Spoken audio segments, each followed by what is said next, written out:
Devido às notícias sobre a escalada ativa do arsenal nuclear, há uma corrida para comprar bunkers para os próximos 5 anos no mundo, para se proteger de um desastre nuclear.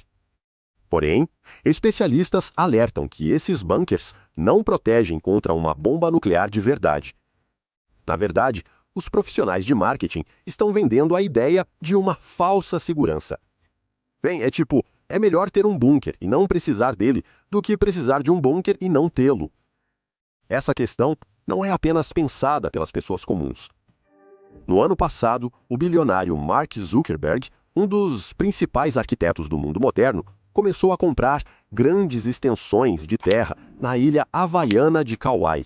Lá, Zuckerberg e sua esposa, Priscilla Chan, estão construindo um complexo gigante, conhecido como Rancho Koa Lua.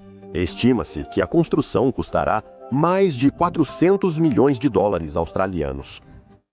O local, com mais de 5,5 milhões de metros quadrados, é cercado por uma parede de 2 metros de altura e patrulhado por seguranças que circulam em quadriciclos pelas praias próximas.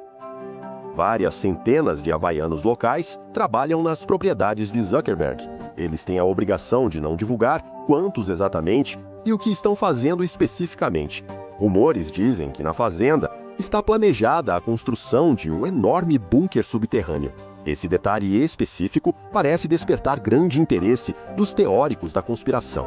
Ao mesmo tempo, o interesse do público geral pela indústria do bunker está sendo alimentado por manchetes assustadoras como bunkers de bilionários, insanidade com fogo e armas de água. Este é um dos projetos nos Estados Unidos que deve ser concluído no ano de 25. Al Corby, presidente e fundador da empresa na Virgínia, está desenvolvendo projetos individuais para clientes super ricos. O cliente disse: "Eu quero ter certeza de que ninguém pode alcançar minha família." Não foi necessário convencer os construtores por muito tempo. Eles projetaram um poço com 9 metros de profundidade com um líquido mais leve que a água. A única maneira de acessar a ilha é por uma ponte suspensa. O projeto também inclui hidrômetros que podem derrubar helicópteros, uma montanha artificial como reforço natural e um túnel com lança-chamas, sistemas de gasificação e uma parede de proteção de aço. Al Corby não está habituado a clientes excêntricos. Foi ele quem construiu a residência de 17 andares do magnata dos negócios Mukesh Ambani, em Mumbai, avaliada em 5 bilhões de dólares. Esta é a maior fábrica de bunkers do mundo, situada no Texas. A construção modular permite a construção de bunkers para quaisquer necessidades dos clientes. As etapas de construção são as seguintes. Primeiro, no local escolhido para a estrutura, é necessária a escavação de uma cova de construção de dimensões consideráveis, aproximadamente 10 metros de profundidade. Em seguida, é preparada uma almofada especial, na qual será realizada a montagem e instalação de toda a estrutura subterrânea. Quando o fundo da escavação está pronto para continuar o trabalho, um guindaste poderoso com uma plataforma de transporte move o próprio bunker para o travesseiro preparado. Em seguida, os módulos são conectados e as comunicações estabelecidas para a operação completa e confortável do abrigo. E o acabamento interno, essencial. No final das contas, se até em tal superabrigo, para armazenar os picles da vovó com tomates, tudo deve ser bonito. Engenheiros envolvidos no design de bunkers privados relatam que piscinas e cinemas subterrâneos são algo comum. Reid Hoffman, o cofundador, que regularmente se comunica com os proprietários de corporações transnacionais, afirmou que mais da metade dos bilionários de empresas tecnológicas da Califórnia estão se preparando para o pior cenário. Talvez eles saibam de algo. De qualquer forma, a demanda por bunkers privados no mundo está crescendo constantemente. Alguns deles têm salas especiais com escotilhas de evacuação, através das quais você pode chegar ao bunker por um túnel, sem subir à superfície. Uma pessoa instala saídas secretas da própria casa para um abrigo. Boa solução. No caso de um apocalipse, pode não haver tempo para movimentos adicionais. Alguns, pelo contrário, esconderam instalações subterrâneas em terrenos distantes do local principal de residência. Esses ricos estão apostando que ninguém descobrirá seus esconderijos em tempos de desgraça. Deve-se dizer imediatamente que ninguém sabe muito sobre o conteúdo desses superabrigos subterrâneos. Os bilionários tentam esconder o fato de sua construção de todos, até mesmo do governo. Às vezes, os empresários constroem propositalmente objetos secretos em territórios de países pobres, onde, em todo o caos geral, eles conseguem evitar a necessidade de registrar a construção.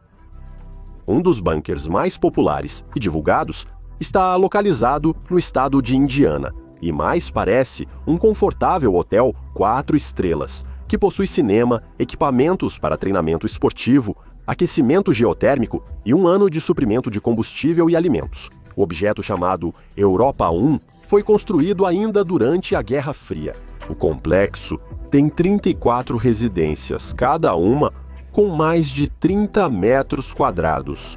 Para listar as instalações deste bunker, seria necessário um vídeo à parte. Portanto, vamos apenas dizer que há um cinema, piscina, ginásio, banheiros luxuosos e alguns quartos sobre os quais não há informações disponíveis ao público.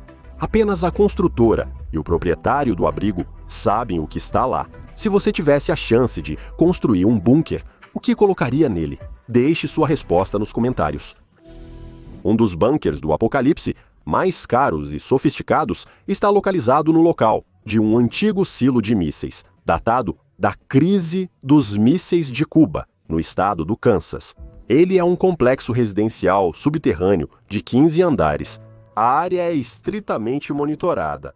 Para entrar no edifício, é necessário passar por um posto de controle, seguido por portas de aço pesando 8 toneladas. De acordo com as informações disponíveis no site da empresa de engenharia, esta instalação fortificada pode suportar uma guerra nuclear, uma pandemia e catástrofes naturais. No interior, há um parque aquático, um centro médico, um parque para passear cães, uma parede de escalada, uma biblioteca, um ginásio, uma área de lançamento e até um campo de tiro. Passear com o cão diretamente debaixo da terra, sem subir à superfície, os ricos podem se permitir isso. Em cada quarto, há uma janela projetada para imitar uma vista para a rua. Isso ajuda a manter a estabilidade psicológica dos seus habitantes. O que está acontecendo fora do bunker é transmitido nas telas. Além das reservas de alimentos, a casa possui tanques para a criação de peixes e um sistema compacto para o cultivo de vegetais. Então é possível viver muito tempo neste objeto.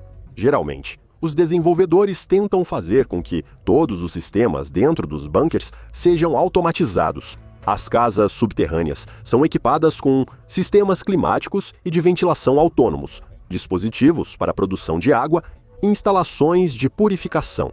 Alguém encomenda restaurantes caseiros, poços e até mesmo usinas elétricas para si mesmos.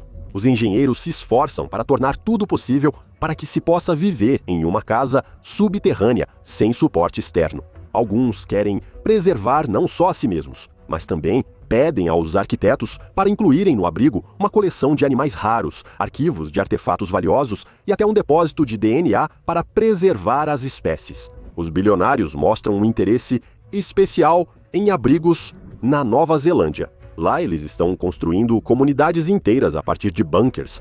O fundador de uma das empresas que constrói esses abrigos diz que o custo médio de cada objeto é de 8,5 milhões de dólares. O projeto inclui 9 quartos, 5 banheiros, um jardim, uma suíte master, uma garagem, um escritório e um centro de fitness. Quem iria comprar um imóvel subterrâneo tão caro? Durante a pandemia, magnatas da tecnologia do Vale do Silício começaram a adquirir esses refúgios Very Important Person. No entanto, os especialistas afirmam que a Nova Zelândia não é o melhor lugar para localizar bunkers do dia do juízo final. Esse território está sujeito a tsunamis e, em caso de catástrofe, a grandes riscos de submersão de estruturas subterrâneas. Pesquisadores afirmam que o superbunker na Nova Zelândia foi comprado pelo fundador Jeff Bezos. E Bill Gates se preocupou com o refúgio já em 2015. Ele possui uma rede inteira de bunkers espalhados por vários estados. Todos eles são estruturas autônomas e o número exato é desconhecido. Na Rússia, objetos secretos privados são geralmente construídos na região de Moscou, o que não é surpreendente. Por exemplo, os pesquisadores ficaram sabendo de um dos refúgios quando, em 1980, um prédio foi colocado à venda por mais de $1 milhão em um vilarejo de casas de campo na estrada Novorishskoye. A residência possuía um abrigo antibombas, indetectável por satélites e capaz de proteger em caso de guerra nuclear. Segundo empresas de engenharia, o custo de um bunker na Rússia parte de 7 milhões de rublos. O preço depende de vários fatores, principalmente do tamanho do abrigo e de quanto tempo o cliente planeja ficar nele, sem contato com o mundo exterior. Parece que os bilionários sempre encontrarão maneiras de salvar suas vidas de centenas de maneiras diferentes, enquanto os plebeus só poderão assistir ao apocalipse. No entanto, há exceções a essa regra. Alguém consegue construir um abrigo subterrâneo sem ter muito dinheiro. Sai barato, mas eficaz. Por exemplo, o maior bunker privado da América do Norte foi construído por um engenheiro eletricista de 85 anos do Canadá chamado Bruce Beach. Este velho previu o desastre mundial ainda nos tempos da Guerra Fria. Foi então, ainda como um jovem homem, que ele decidiu se proteger da morte inevitável, como parecia na época, e comprou mais de 40 ônibus escolares usados. Ele literalmente os enterrou na terra, preencheu com concreto e cobriu com uma camada de 4 metros de solo. No final, a 2 horas de carro de Toronto, foi construído um bunker particular com 1 quilômetro quadrado de área. Durante muitas décadas, Bruce trabalhou na instalação de comunicações. Agora, no subsolo, há eletricidade, abastecimento de água, drenagem, um sistema especial de ventilação e uma linha telefônica. É surpreendente que um homem tenha conseguido construir um abrigo onde podem ficar até 500 pessoas. O abrigo tem quartos, banheiros, cozinhas, despensas para alimentos com controle de temperatura, enormes reservatórios de água potável e até mesmo um quarto infantil. Claro, o luxo encontrado em bunkers caros não está lá. Agora, Bruce é bem mais velho e provavelmente não precisará do bunker.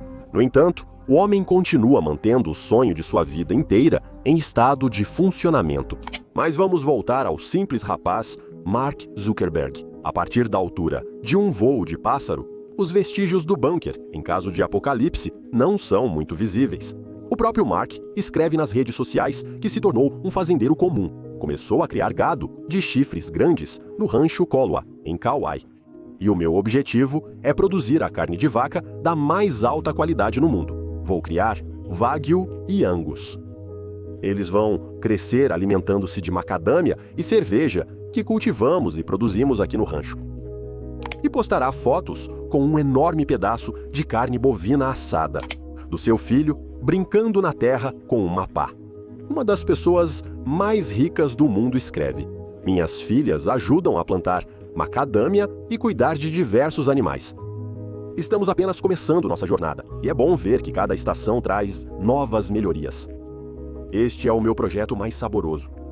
Entre os outros planos de Zuckerberg estão a preservação da natureza selvagem, a restauração de plantas locais, fazendas orgânicas para o cultivo de açafrão e gengibre, bem como a parceria com especialistas em conservação em Kauai para proteger a flora e fauna local. A implementação desses planos terá um impacto muito mais significativo em Kauai do que a construção de um bunker, não importa quantos quartos ele tenha. O fundador não é o único bilionário a construir complexos gigantescos no Havaí. Em 2002, Oprah Winfrey comprou uma propriedade na ilha de Maui e, desde então, adquiriu áreas adicionais, totalizando mais de 160.500 metros quadrados. Larry Ellison, cofundador de uma empresa de tecnologia, comprou quase toda a ilha de Lanai, no Havaí, em 2012. 2 anos atrás, o bilionário Frank Vandersloot comprou 2.000 acres ao sul das propriedades de Zuckerberg. À medida que os ricos chegam aqui, os habitantes locais são geralmente expulsos de suas terras, às vezes à força. É a consequência de uma legislação fundiária complexa no Havaí, onde os direitos de propriedade e gestão não são legalmente reconhecidos para os povos indígenas. À primeira vista, pode parecer que todos esses magnatas estão se preparando para um apocalipse ao estilo do século XX, retratado em inúmeros filmes de desastre. Mas não é assim. Sim, Suas vastas propriedades estão realmente equipadas com bunkers e usam tecnologias geralmente associadas a preparações para um desastre global. Por exemplo, as cabanas do Rancho Koala estão conectadas por túneis subterrâneos que levam a um abrigo espaçoso. No entanto, na realidade, Zuckerberg, Winfrey Ellison e pessoas como eles estão envolvidos na realização de projetos muito mais ambiciosos. Eles estão tentando criar ecossistemas completamente autônomos, onde o uso da terra, o ambiente artificial e todas as atividades nele são controladas e gerenciadas. Um homem que lembra mais um senhor feudal da Idade Média do que os capitalistas do século XX. Muitos intelectuais observam que a indústria tecnológica criou uma nova forma de tecnofeudalismo ou neofeudalismo baseada na colonização de dados e na apropriação corporativa de dados pessoais. Provavelmente, cada habitante do planeta conhece os nomes dos gigantes da indústria de TI americana: Microsoft, Apple, Amazon, Facebook, Google, Alphabet. Eles são os gigantes do Vale do Silício. Essas empresas ocupam as posições mais altas nas classificações de negócios globais. Apesar da crise econômica viral, a capitalização de mercado continua a ser superior a US$ 1 trilhão para cada empresa. Outras gigantes da TI americana têm capitalização de mercado entre meio trilhão e US$ 1 trilhão. Para comparação, o maior banco da Wall Street, o JP Morgan Chase, tem uma capitalização de mercado cerca de 3 vezes menor. Não chega a US$ 300 bilhões e a capitalização da maior companhia de petróleo dos Estados Unidos da América, US$ 860 bilhões, aproximadamente 5 vezes menos que as empresas de TI citadas. As empresas de TI do Vale do Silício, tendo acesso direto a bilhões de pessoas, estão no negócio de publicidade, vendendo as informações que possuem, coletando-as sob pedidos especiais. E os pedidos para coleções, pedidos de informações coletadas, começaram a chegar não apenas de estruturas de negócios, mas também de agências de aplicação da lei e serviços especiais dos Estados Unidos da América. A cooperação ativa das corporações de TI com o governo nos Estados Unidos da América começou após 11 de setembro de 2001, quando a legislação antiterrorismo foi aprovada. Um processo simplificado foi criado para que agências governamentais americanas e organizações acessem informações pessoais confidenciais de bancos de dados de empresas de TI. O Federal Bureau of Investigation, a CIA, e outras agências de serviços especiais obtiveram acesso sem ordem judicial, baseando-se em uma carta de demanda. 10 anos após o 11 de setembro, os pedidos de informações confidenciais sobre cidadãos americanos e estrangeiros pelas agências competentes dos Estados Unidos da América passaram a ser milhares mensalmente. Assim, no primeiro semestre de 2011, o governo enviou à empresa 5.950 solicitações sobre 11.957 usuários. A empresa forneceu os dados solicitados em 93% dos casos. Sob a bandeira da luta geral contra o terrorismo internacional, Washington permitiu que pedidos fossem enviados para corporações de TI americanas e outros estados, incluindo a Federação Russa. Verdade. Isso é apenas no papel. Na primeira metade de 2012, 42 pedidos de informação de 47 usuários vieram da Rússia. Nenhum deles foi satisfeito. Mas aqui estão os dados dos últimos 5 anos, sobre pedidos de todo o ano de 2015. Para o governo dos Estados Unidos da América, foram feitas 12.523 pedidos relacionados a 27.157 contas confidenciais. Porém, 79% deles obtiveram uma resposta satisfatória das autoridades. As autoridades russas enviaram apenas 257 pedidos referentes a 433 usuários, mas apenas 7% dos pedidos obtiveram resultado positivo. Em muitos casos, as relações entre as corporações de TI americanas e as respectivas autoridades dos Estados Unidos da América não se limitam à simples troca de informações, a pedido ou exigência das autoridades americanas. A corporação de TI pode manter uma observação contínua do objeto por um período indefinido de tempo. A carta de solicitação para a obtenção contínua de informações geralmente deve lembrar que não há necessidade de bloquear a conta do objeto, mantendo a observação.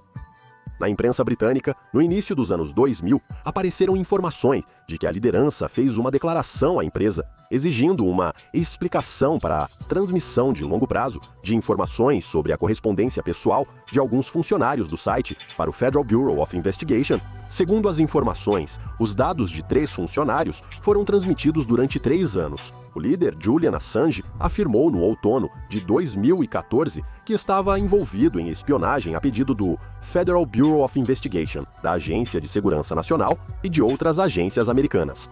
Vamos em frente. E no total, gastaram um total de 5 milhões de dólares em lobby para seus interesses em Washington nos últimos 12 meses.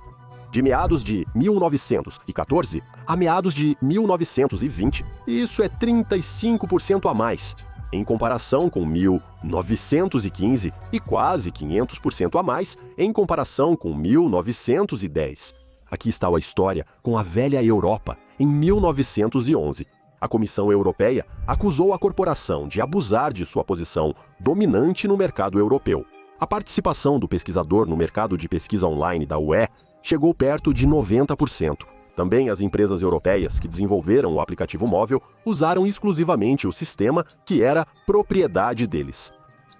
Para refutar as acusações da UE, a empresa embarcou no caminho de comprar funcionários europeus, contratando-os para posições bem remuneradas. Em 2012, a empresa contratou 18 funcionários europeus, o dobro do que em 2010. Atenção especial na Europa foi dada à Grã-Bretanha. A partir do ano 2005, o número de funcionários britânicos recrutados foi de pelo menos 26 pessoas. No Reino Unido, a corporação empregou trabalhadores de pelo menos 17 agências governamentais, incluindo o Ministério das Relações Exteriores, Ministério do Interior, Educação, Transporte, o Gabinete do Primeiro-Ministro, Tesouraria. Os funcionários recrutados ajudaram a empresa a repelir os ataques antimonopolistas e fechar novos contratos no mercado europeu. A empresa contratou membros do Parlamento Europeu, representantes da OTAN, o Ministério da Economia da Polônia, o Ministério das Relações Exteriores da Lituânia, o Ministério da Justiça da Espanha e muitos outros. 5 recrutados completaram o ciclo. Saíram da administração para a empresa e depois retornaram para trabalhar nas estruturas do poder. A aproximação entre os serviços de segurança e as empresas de TI prosseguiu em 2018, com a aprovação da Lei da Nuvem nos Estados Unidos da América. Ele permite legalmente que autoridades judiciárias nos Estados Unidos da América obtenham com ordem judicial informações de cidadãos americanos armazenadas por empresas de TI americanas. Não importa onde esses dados estão armazenados, inclusive no exterior, em servidores remotos, como uma parte essencial dos sistemas de nuvem. A partir de 2020, as relações entre o governo americano e as empresas americanas de TI podem entrar em uma nova fase. A empresa lançou a iniciativa de aprofundar a cooperação. No final de janeiro de 2020, ela anunciou que começaria a receber dinheiro de agências de segurança e polícia pelos dados do usuário. Foi descoberto um esquema. A entrega da informação solicitada do banco de dados custa $45. A escuta de conversas telefônicas custa $60. A realização de uma pesquisa, coleta de informações necessárias por solicitação, custa $25. A empresa justifica a nova regra com um volume crescente de pedidos contínuos por parte das autoridades. Assim, as relações da empresa com as autoridades passam a ter uma base paga. Parece que não há nada pessoal, apenas negócios. O que está acontecendo no Havaí também corresponde ao entendimento tradicional do feudalismo. No sistema feudal da Europa medieval, quase tudo pertencia ao rei. Os direitos de propriedade dos outros dependiam de seus relacionamentos com o rei. Os camponeses viviam em terras cedidas pelo rei ao senhor local. Os trabalhadores não apenas não possuíam terras, como muitas vezes nem possuíam as ferramentas que utilizavam em suas profissões, como carpintaria ou ferreiro. Aqui é fácil notar a diferença entre o rancho colau e as tentativas mais antigas de bilionários de construir bunkers para se protegerem de eventuais catástrofes. Vejamos, por exemplo, as tentativas fracassadas do capitalista de risco do fundador. As tentativas fracassadas de Peter Thiel de construir uma casa subterrânea semelhante a um bunker tecnológico com mais de 70 mil metros quadrados. O plano foi rejeitado na ilha da Nova Zelândia, devido a um conflito entre Thiel e o governo local. No projeto de Zuckerberg, não se vê um conflito óbvio entre o bilionário e a comunidade. É um modelo de negócios que leva de volta ao feudalismo. Esse fato é geralmente ignorado ao se falar sobre a extravagante propriedade havaiana de Zuckerberg. Mais precisamente, o ponto é que os bilionários começam a acreditar que sua sobrevivência depende não apenas de ter uma caixa de concreto armado na Terra, mas também do desenvolvimento de seu próprio ecossistema e controle sobre ele. Seria fácil supor que, já que algumas das pessoas mais ricas do mundo estão comprando propriedades em ilhas remotas e equipando-as com bunkers, eles possuem algum tipo de informação privilegiada. Mas, na verdade, é mais simples e cruel. Os bilionários constroem propriedades extravagantes porque têm a capacidade de fazer isso. Os ativos líquidos de Mark Zuckerberg atingiram 170 bilhões de dólares no quarto bimestre de 2020.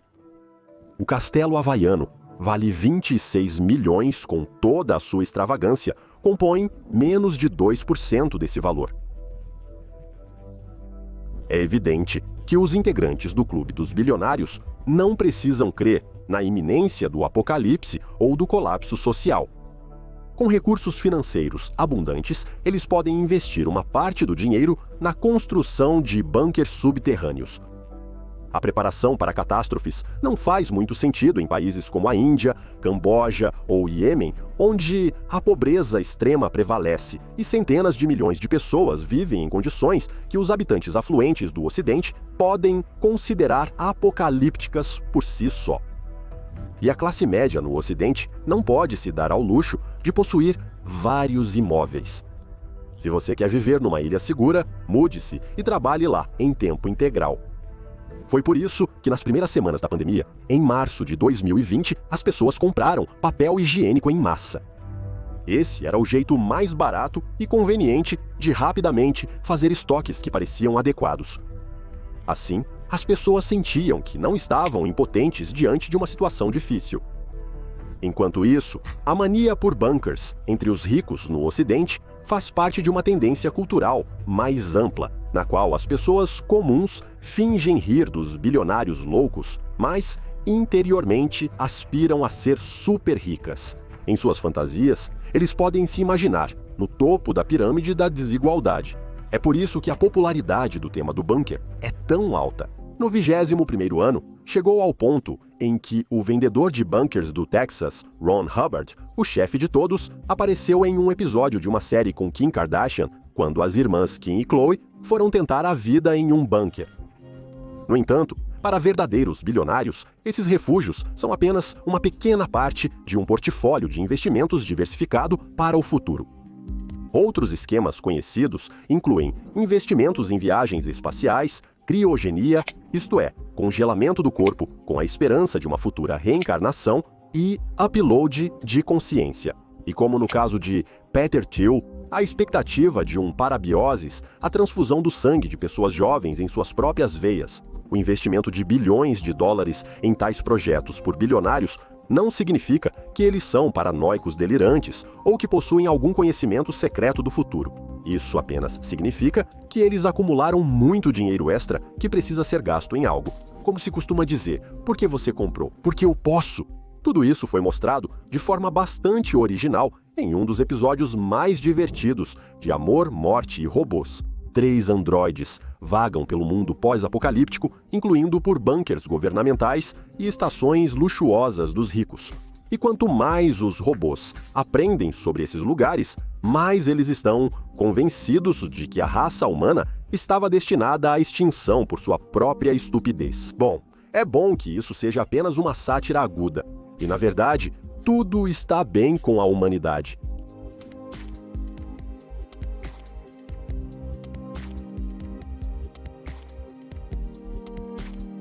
Legendas criadas.